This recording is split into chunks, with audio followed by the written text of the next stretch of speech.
for the first question, okay, two key things. First is the hours taken for the flight.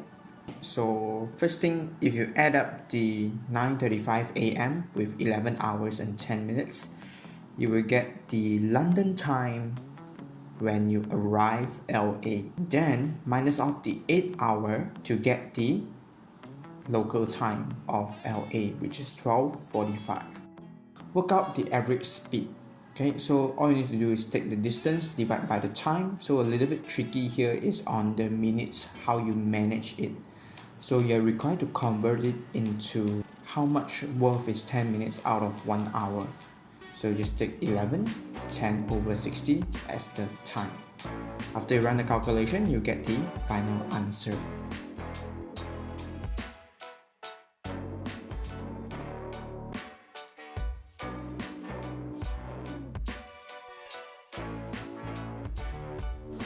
Whereby for part B, okay, first they're given you the business ticket, which is 2350. So out of the total, okay, business is 5 out of 16.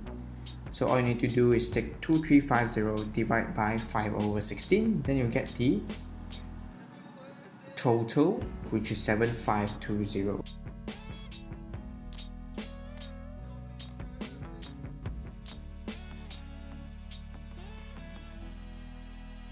Then you take total times 9 over 16, you will get the first class ticket as 4,230.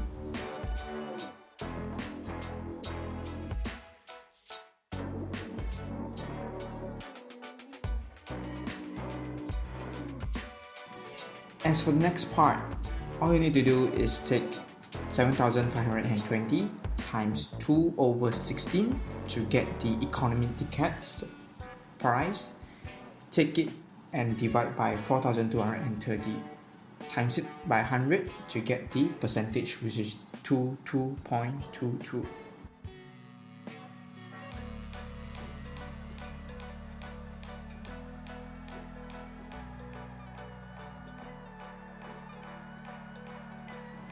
Part C.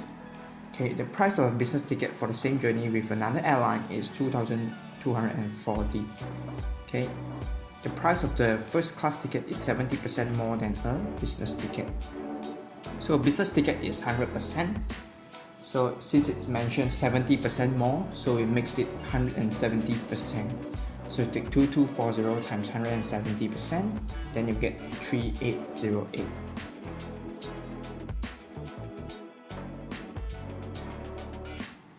Whereby for part 2, okay, the price of a business ticket is 180% more.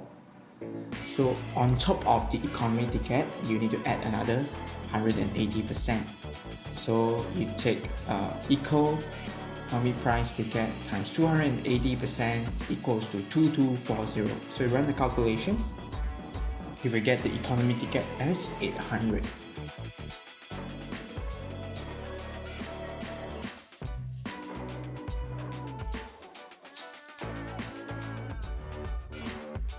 As for part D, this is relatively tricky.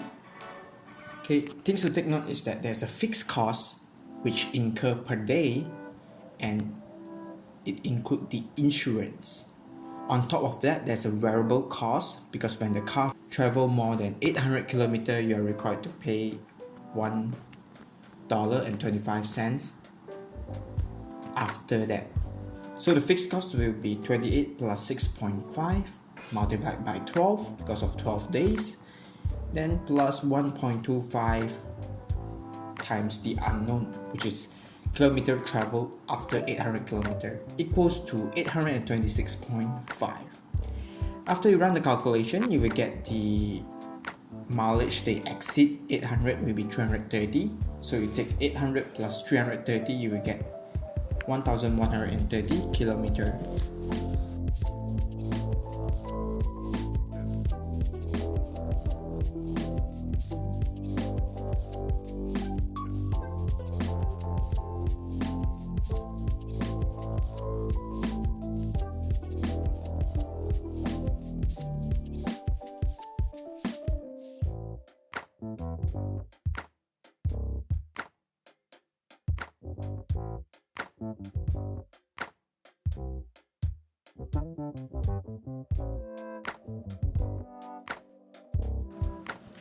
Whereby for part 2, the car used fuel an average of 1 liter every 10 kilometer traveled, and the fuel cost is 1.3 per liter. So you need to take the 1130 divided by 10 multiplied by 1.3, which makes it 146.9.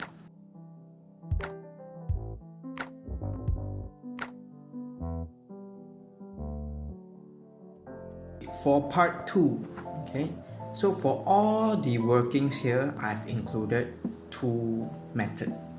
So the one which is the conventional method using the indices, whereby I also attach a logarithm solution. Okay, so I will explain for the part 1 how do I use the logarithm. Okay, it's just repeating the same process for the question below.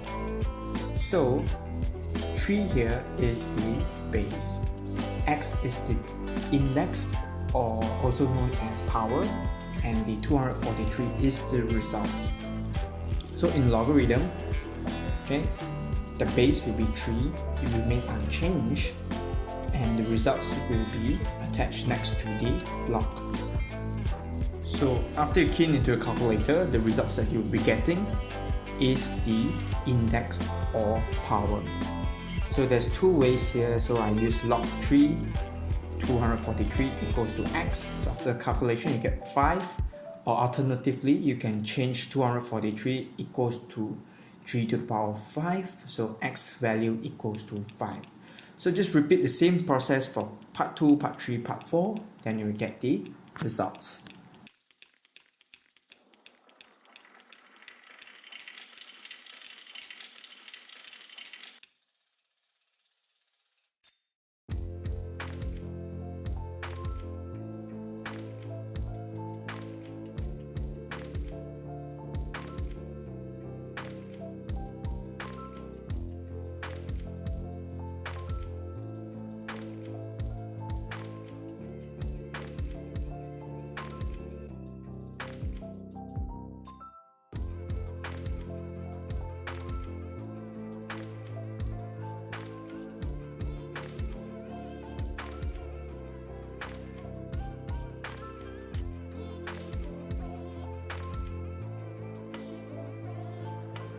As for part B, solve by factorization.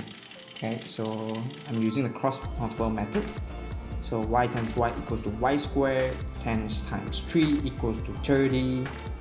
Then you cross multiple them, you get 10y and 3y respectively. However, you're required to fulfill the requirement by the question. The middle part should be negative 7y. So negative 10y plus 3y, you will get negative 7y. So I attach the integers sign into it, which is negative 10 and positive 3 respectively. So you're required to check it one last time, okay, to check the integers value. Is it the same as the one in the question? So negative 10 times 3, you get negative 30. So you fulfill the requirement. Then you run the calculation, you get y's value as 10 and negative 3 respectively. As for part 3, question A, number 1. So shape A after the reflection in the line x equals to 1.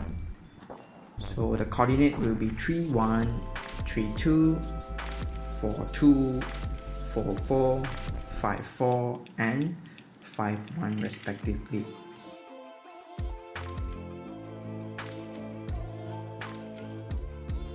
So shape A after an enlargement of scale factor negative 2 at the center, 0, 1. So how did I solve this is by joining the corners of the original shape to the point. Then I extend it. Okay, things to take note is when a particular enlargement scale factor is negative 2 means the graph has been enlarged inversely.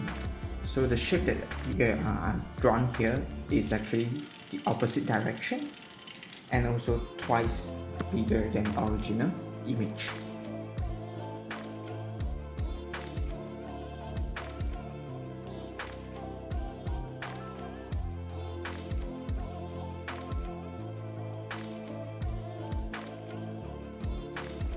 As for part 3, there's actually a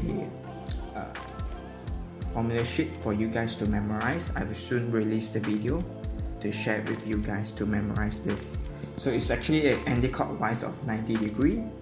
So I've attached the graph there, and I use this ruler a lot when it comes to this type of question.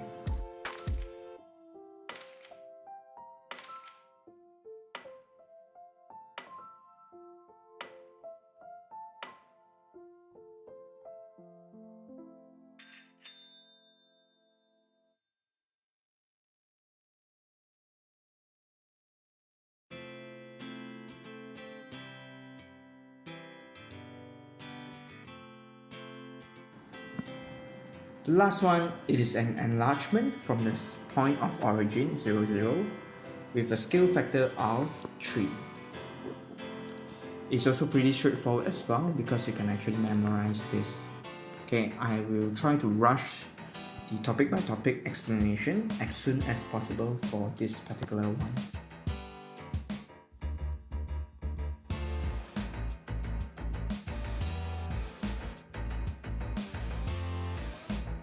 As for part 4, part A is quite straightforward. All you need to do is take in the x variables into the formula and generate their function x results, which is -2 and -0.5 in our case.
So after we draw out the graph, the first question goes by use your graph to solve the equation fx equals to 0. So all you need to do is look at y when it is 0.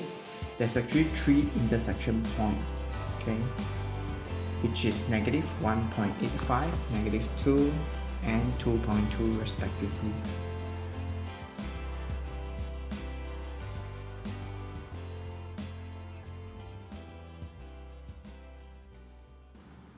As for part C, find an integer which fx has one solution.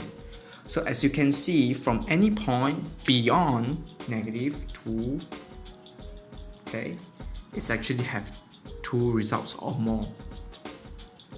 So your answer can be any integer that is less than 2, then it will be accepted.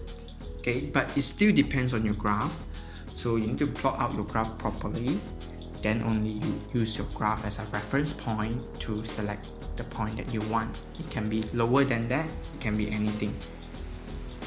So by drawing a suitable straight line, solve the equation fx plus 2 equals to -5x.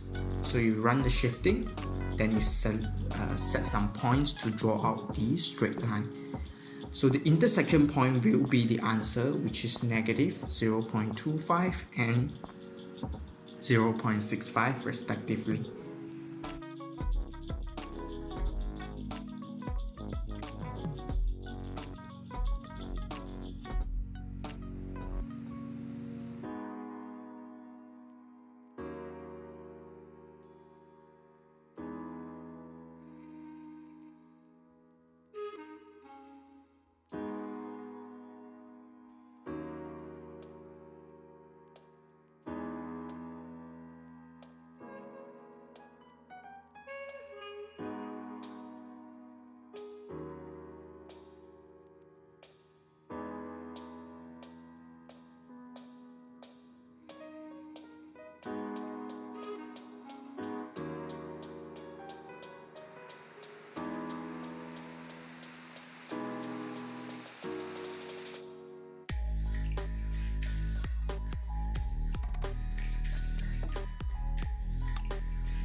So for part 2, all you need to do is to take the original formula that was given, compare it with the -5 plus -5 minus 2.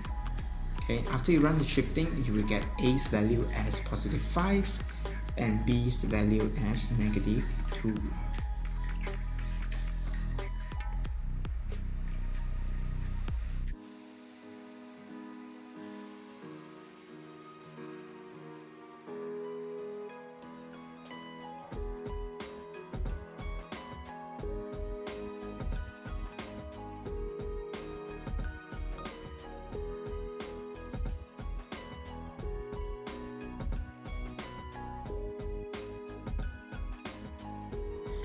As for part 5, okay, find the value of x.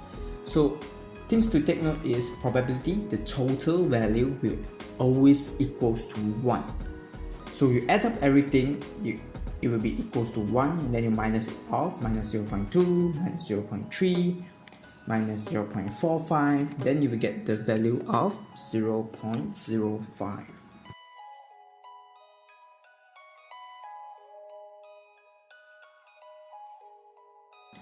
So Kia throw a coin 50 times. So 50 times 0.3, you will get 15.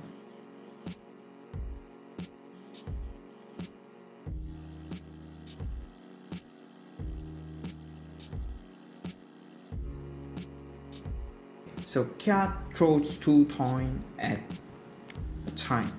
She scored either 5 or 0 with her first throw. So the keyword here is or. So all you need to do is take their probability plus together with each other.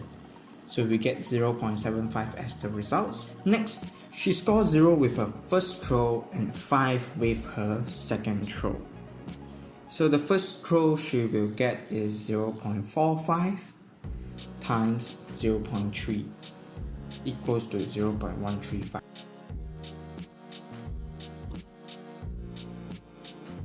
Whereby for part 3, okay, this is the part where sequence rule matters. A total point of 15 points, okay, so it can either be 10 plus 5 or 5 plus 10. So the final results after the calculation, you get 0.12. So I can show 2 methods that you can do it.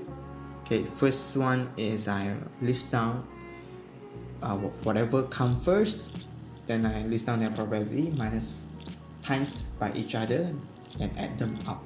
Or alternatively, you can use the sequence matters. All you need to do is take 0.2 times 0.3 times 2. Whereby for part D, Kia throw a coin by 3 times, calculate the probability that she scored 10 points with her 3 throw. So I list down all the possible combination. So I take 3 times 0.45 times 0.45 times 0.2 plus 3 times 0.3 times 0.3 times 0.45. So your final results will actually be 0.243.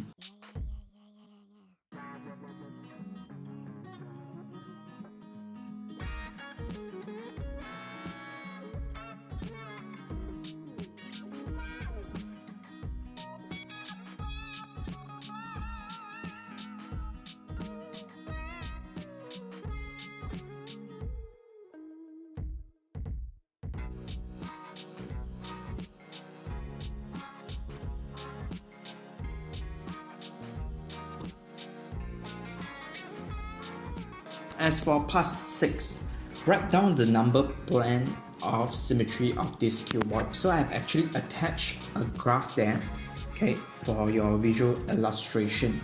So the answer for this one is actually 3. Okay, so work out the surface area of this cuboid. Okay, so for the square part, there's 30 times 2 times 35, whereby for the rectangular part, there's 2 different rectangular. So you are required to take 60 times 30 times 2 and also 60 times 35 times 2. So the total surface area will actually be 9,900 cm squared.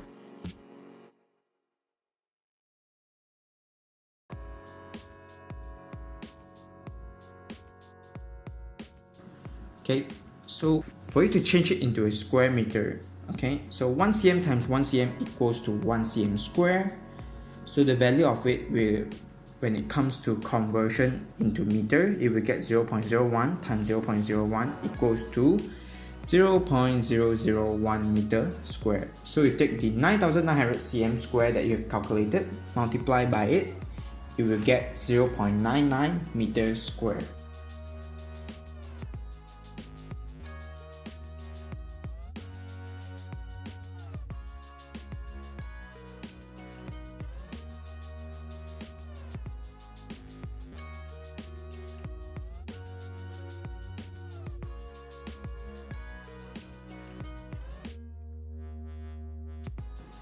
As for you to calculate length AG, okay, all you need to do is use the Pythagoras Theorem. However, you're required to find AC's value first. So for you to find AC's value, it is also a Pythagoras Theorem. So just take AD squared plus CD squared, then square root them. Then you will get the results of 5 square root 193. So use this value and find AG. After you run the calculation, your final results will actually be 75.66.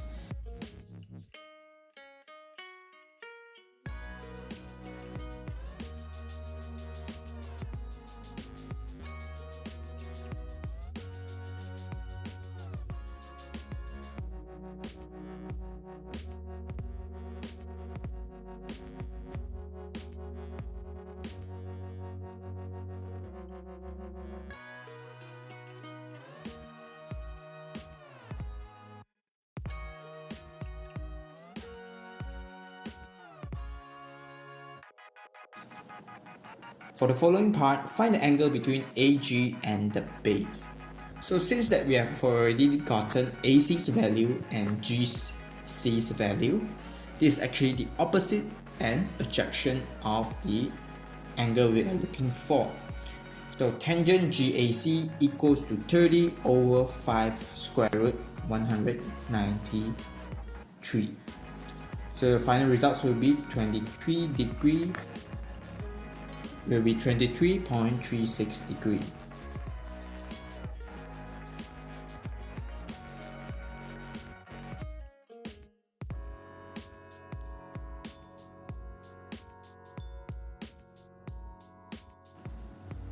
Show the volume of this cuboid.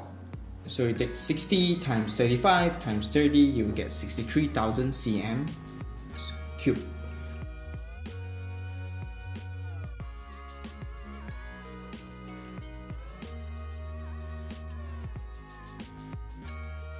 So a cylinder height of 40 cm has the same volume as this cuboid. Find its radius.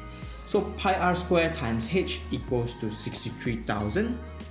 So you're required to shift off the unnecessary variables, which is the pi and the height, to the other side, then square root them. So your final results will actually be 22.39.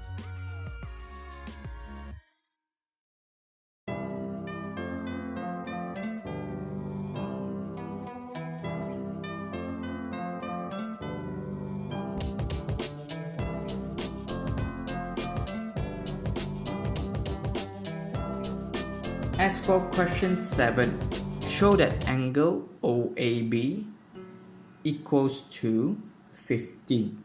Okay, so key things here that you need to identify is that OA and OB will actually be the same, which is 8 cm. Okay, so this makes them become a isosceles triangle. So the minor area of the center of the circle will actually be 150 degree. So 180 minus 150, then you divide the results by 2, you get 15 degree.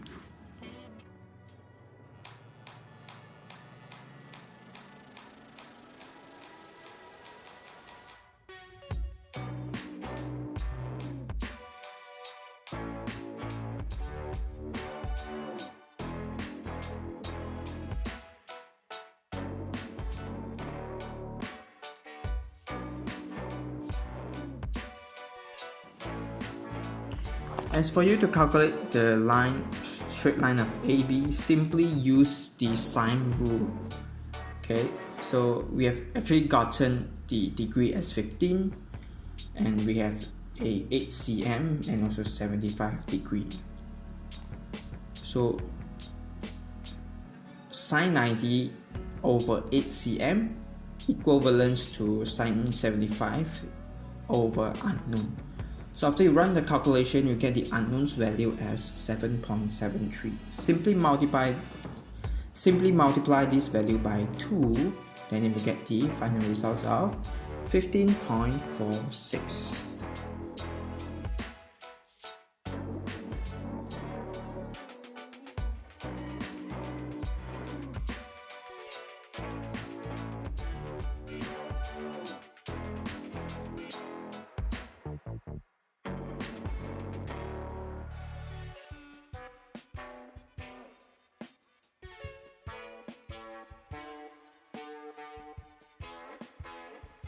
So for you to calculate angle ABC, okay, all you need to do is to use sine rule again, because you have gotten the value of AB. Okay, so sine 72 over AB equals to sine unknown over AC, which is 8 cm. So after you run the calculation, you will get angle ABC as 29.5.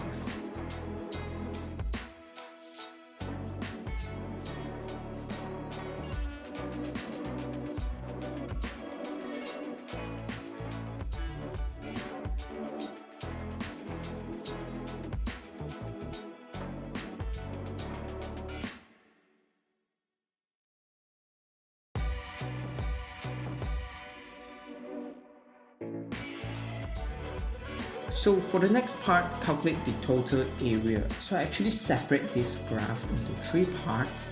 Okay, so for part 2 and part 3 of the area, I use as a formula: half times AB times BC times sine ABC. As for part 1, I use 210 divided by 360 times pi times 8 squared. So the total area will actually be 193.85.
So the logo design is actually an enlargement.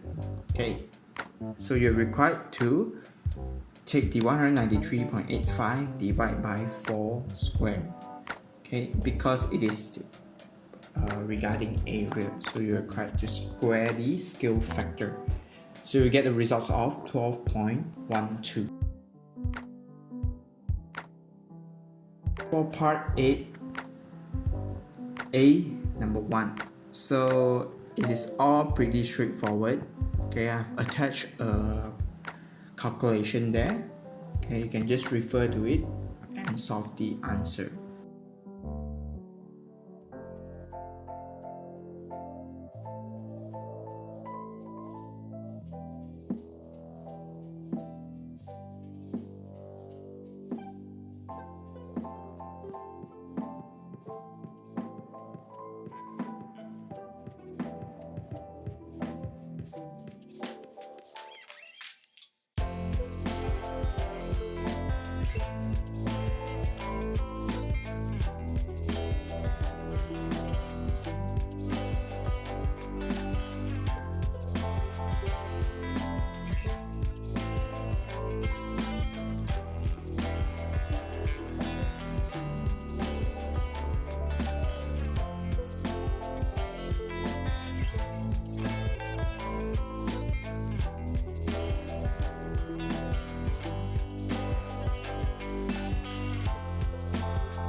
For part 9, okay, calculate the length of AB. The formula goes by square root x2 minus x1 squared plus y2 minus y1 squared. So the results will actually be 6 square root 10. After the conversion, you get 18.97.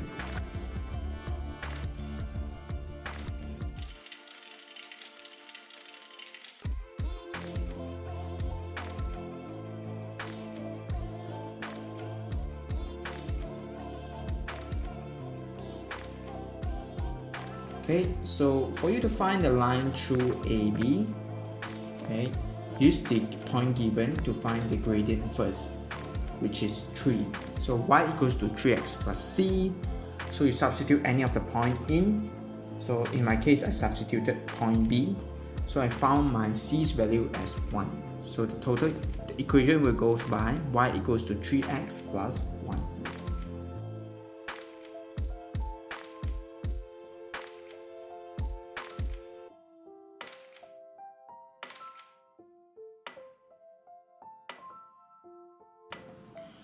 For question C, the keyword here is parallel.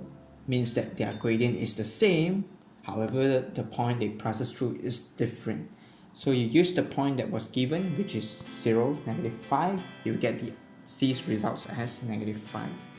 So your final equation will goes by y equals to 3x minus 5. As for part D, it's a little bit tricky because it is referring to perpendicular bisector. So how do you find the gradient of perpendicular bisector? Simply takes its gradient, multiply by the original line's gradient, it will be equals to 1. So you shift it up and you get the perpendicular bisector gradient as -1/3. Then you use this AB point to calculate their midpoint. So your coordinate will actually be 1 and 4. So substitute this into the formula y equals to -1/3x plus c. So after you run the calculation, you will get c's results as 13/3. So your final answer will be y equals to -1/3x plus 13/3. So thank you for watching. I hope you find this video helpful. So if you have friends that struggles in solving all this past year paper, you can share this video to them. So if you like our content, feel free to subscribe to us and leave us a like. So thank you.